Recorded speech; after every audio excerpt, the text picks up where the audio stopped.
Have you ever just stared at a financial chart, with all the crazy spikes and dips, and thought, what am I even looking at? It can feel like you're just staring at a bunch of random noise. But what if I told you there's a hidden logic behind all of it?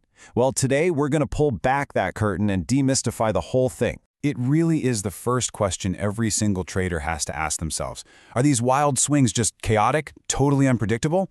Or is there something more structured happening here, a force that we can actually understand and maybe even work with? And the answer, believe it or not, is a big, fat no. They're not random at all.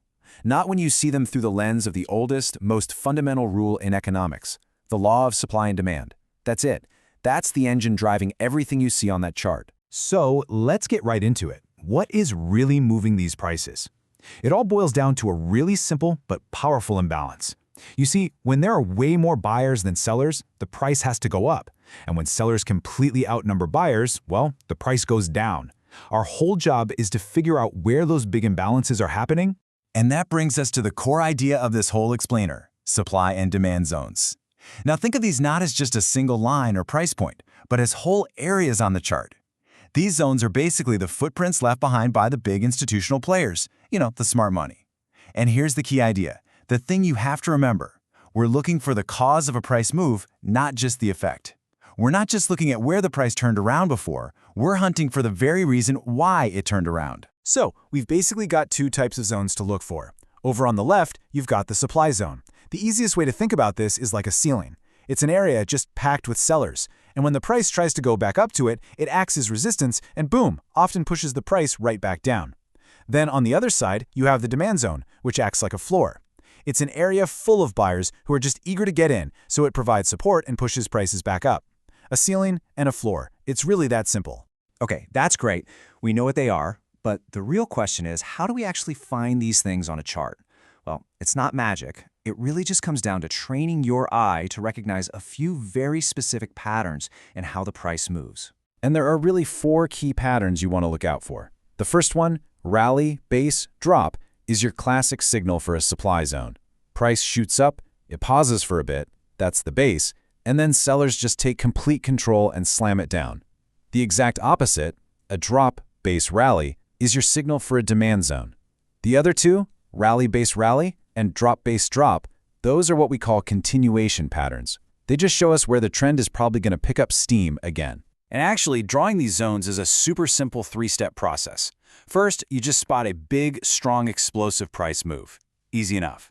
Second, you trace that big move all the way back to where it started, that little sideways area, that base where it paused. And finally, you just draw a box around that entire base. And that's it. That's your zone. Okay, now this next part is absolutely crucial. You have to understand that not all zones are created equal. Not even close. Some are incredibly powerful and will stop price in its tracks, while others, well, they'll just fall apart the second price touches them. So how in the world do we tell the difference? Let's talk about how to actually gauge a zone's strength. If you only remember one single thing from this entire explainer, please let it be this.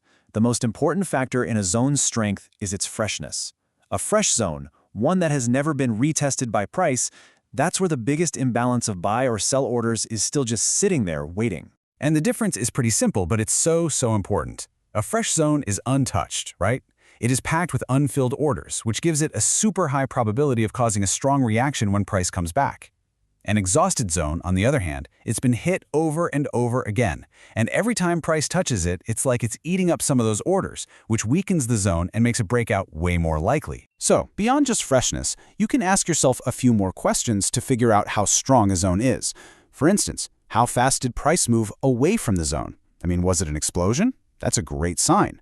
Was there a lot of trading volume when the zone was being created? That points to big money being interested. And of course, does it line up with the market's overall bigger trend?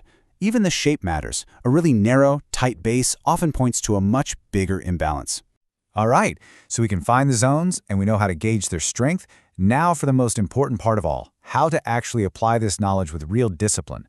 Because this isn't about just guessing, it's about having a clear set of rules and sticking to them. So here they are, the 5 core rules. We've actually covered the first 3 already. Always prioritize fresh zones, trade with the main trend, not against it, and look for that strong, explosive price action. Number 4 is about confluence, which just means looking for extra confirmation, like maybe a key Fibonacci level lines up perfectly with your zone.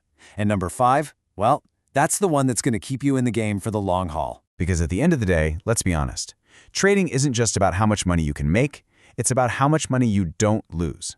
Protecting your capital is everything. The amount you decide to risk on any single trade is, without a doubt, the most important decision you will ever make. And the math on this is it's striking. Look at the difference here. If you're risking a whopping 10% of your account on each trade, it only takes 10 losses in a row to completely wipe you out. 10! But just by dropping that risk down to only 1%, you give yourself enough breathing room to withstand 100 consecutive losses. This isn't about being scared, it's about being smart. It's about survival and giving your strategy the time it actually needs to work. So, I want to leave you with this final thought to chew on. By doing all this, by identifying these zones, these historical footprints of huge supply and demand imbalances, are we really trying to predict the future? Or is the real secret to successful trading simply about understanding where the big decisions were made in the past and just being ready for the likely reaction when price eventually returns to those critical areas? Something to think about.